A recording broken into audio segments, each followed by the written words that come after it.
All right, let's get into the NFC Championship. What's more likely for the Rams at the Seahawks? Matthew Stafford has 3+ touchdowns or 1+ interception in the divisional round versus Chicago. Was Stafford's first game this season without a touchdown. Seattle is top 6 in passing touchdowns and interceptions allowed this season, but Stafford had 5 touchdowns and no picks in the 2 games against them. Yeah, I'm going to go with the 1 interception. 3 touchdowns is just too much for me. The way Seattle's defense is playing right now, right? So I think that's where I kind of look at it in 10. Seattle also, and, go ahead. I'd like to hear your answer, but I feel like we got to say a few things about this Rams offense a little bit here. Well, I'm going to go with the 1 interception because it's just such an easy barometer to clear. Right. It's a team that and I get the regular season, but Seattle's playing the best football that, of everybody right now. And it doesn't look particularly close. They're confident, they're healthy. And they got playmakers. They're physical on both sides of the ball. They can run. They can stop the run. They can get after the passer. They can do it all. And Stafford, I think in this game, there will be a time where he has to take some chances that he doesn't love to take. Yeah. And that's usually when you get a tip pass or you get one that's a deep ball. So I just think if he throws 3+ against the Seattle defense, that doesn't even feel like the recipe to win for the Rams in this game. That's I wouldn't think so. Hard if he throws 3, though, I go, damn, they're winning. They're going to win, yes. right? I picked them to win the Super Bowl. They're obviously moving the ball and making some plays. But, yeah, I expect Seattle to make some adjustments on that side of the ball. And here, I had a lot of people. Like, was another thing. This is like we should call this a lot of people segment. What's up with the Rams? Why hasn't the offense been as good lately? All right, so let's just break into some context of that first off. First off, like you just brought up, the Seattle game, Week 16, was arguably one of the best games we saw a quarterback play all year, right? So, okay, that was awesome. Big game moment. They were up 30-14 late in the football game. You're not going to blame Matthew Stafford for losing that football game. He did everything and then made another big play in overtime, right? So that was awesome. All right, now, the next week they go to Atlanta. They lay an egg. They lay an egg as a football team.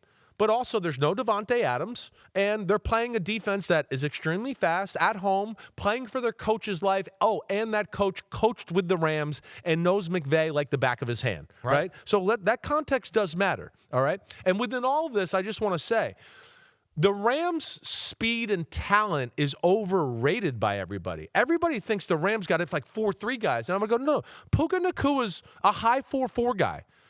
People aren't worried about him just running by you on the outside. Right. Where Puka Nakua's beauty is he has size. He can beat you deep, but that's not his bread and butter.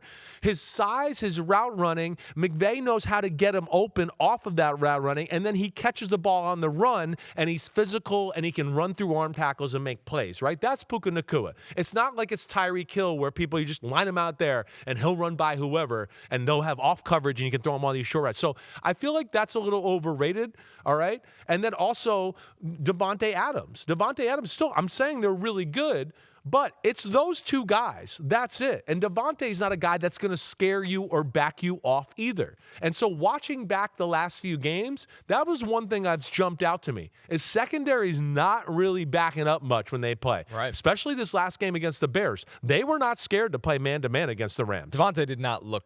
He doesn't look like he's got the last gear, right? No. He looks like he's running pretty good, but there's been plays in the last 2 games where you're like, where is the other gear? So they have that game against Atlanta. They go to the Cardinals, and again, it's a division rival, and they got a defensive coach who's, again, fighting for his life. He plays pretty good that day. I mean, I know it wasn't awesome, but he played pretty good. He threw 4 touchdowns, no interceptions. They win the football game. Carolina, bumpy. Okay, but still, I mean, he threw for 300 yards. Right. He went through a little lull in the middle of the game when he hurt his hand and blah, blah, blah, but still then was awesome at the end of the football game. So there's that. And then Chicago the other night. Right? They were on his stuff. There's no doubt about it. The Rams don't run the ball enough. They have gotten away from pounding the rock a little bit, right? They lack real speed at receiver that scares people off. I'm seeing defenses, like I'm telling you, being a little emboldened about going, we're more worried about stopping the 10 to 12-yard completions like you just brought about. Yeah. We're not. Why are we defending like they might throw the ball 60 over our head? They don't do that all that much, right? So I think there's that there, right? And then Hey, this week, Dennis Allen, he's got history against Sean McVay too. And Dennis Allen ain't no slouch. I mean, he's damn good. He had a good approach to the football game. He really did.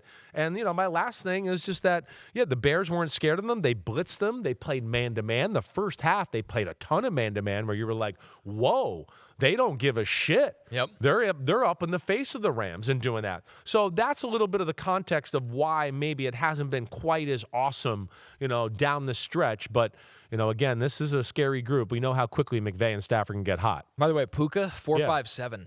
There you go. I know he plays faster and than he that, also does not look like he's 100%. There were certain plays in the game in the Chicago where I went, he looks like his foot or whatever is just not totally normal. Like he's running good, but that's my point. And I think teams have figured that out a little bit to go, why are we backing our safeties up like they're going to throw bombs over our head like it's Mahomes and Tyreek back in the day? That's not who they are. And so they're being played a little differently. And to me, that's where they're missing out on the run game. They're going through too many stretches where I go, it's pass, it's pass, it's pass. We punt it. Okay, maybe we run it on first down, and then we get the ball back, and we run it on first down, and that's pass and pass again. And you saw in the second half, they got to the run game a little bit, and it makes them better. And I think it's going to open up the field for them, and especially a team like Seattle, right? I think they're going to have to do that because if you just continue to drop back and pass, that front's going to get to Stafford. How about this from OptaStats? Yeah. Matthew Stafford, the only quarterback since the 1970 merger to throw 40-plus passes, complete under 50% of his throws, throw for no touchdowns in a road start, and yet he still won. Yeah. Regular or postseason quarterbacks have been a combined 0-99 and 1 in road starts since the merger when doing that. That's pretty. So kind of an improbable win in a way for the Rams. That's pretty amazing. But there's probably some stats that go the other way to go, hey, if you don't turn the ball over and the other guy turns it over 3 times, you're gonna win. That evens it right back up to where you go. Play a certain way. So exactly right. And we talked earlier in the week about not young, but younger quarterbacks in Josh Allen and C.J. Stroud that got a little wild. Got to play Drake May, right? You got to play it the right way. Right. Stafford knows, seems to know, like, this is the game I need to play this way, and this other game I'll play this way. No doubt. I think Stafford maybe made one dicey throw the whole night where you went, ooh, that could have been intercepted. Other than that, he put the ball in safe places throughout the night. Well, back to the Rams run game, which we broke down the stat Monday morning. They ran the ball a ton in the fourth quarter and overtime and did not a lot the first 3 quarters. Right. So maybe they've kind of fallen back rightly into their stubborn ways. What's more likely? They have over 120 rushing yards or under 100. The Rams average 125 a game this season. Seattle allows 93 rushing yards a game this season, but they allowed 121.5 per game versus the Rams. I'm going to go over here, Chris. I think they just have to lean into it. It could be 3.3 yards per carry. It doesn't matter. Yeah. Kyron Williams, we've kept you healthy with the split touches with Corn for a reason. Right. Fire him up. I don't know where I want to go with this one. I mean, Seattle's front is playing so good, but this is a game where, they got to worry about the pass game a little bit here, right? They do. They know that the McVay's got some answers for their defense, and they know they got a guy that can kind of dice them up if he's given time there.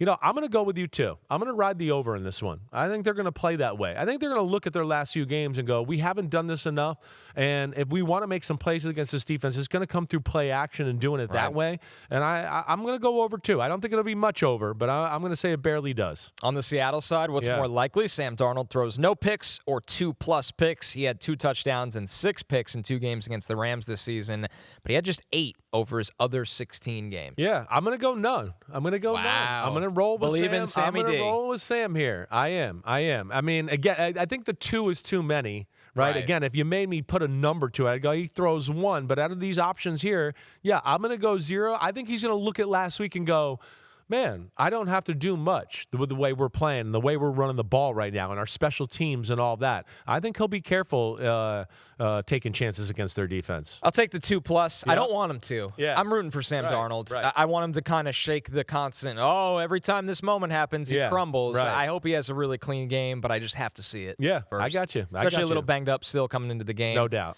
What's more likely? Kenneth Walker has 2+ rushing touchdowns or 0. Of course, he had 3 last week. Zach Charbonnet, unfortunately, out for the season. The Rams only allowed 11 rushing touchdowns this season. That was tied for second fewest in the NFL.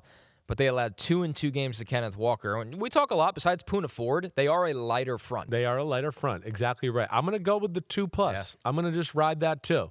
I'm going to ride that, it's not a big Rams front like you're talking about. And the Seattle's going to go, let's play defense. Let's run the ball.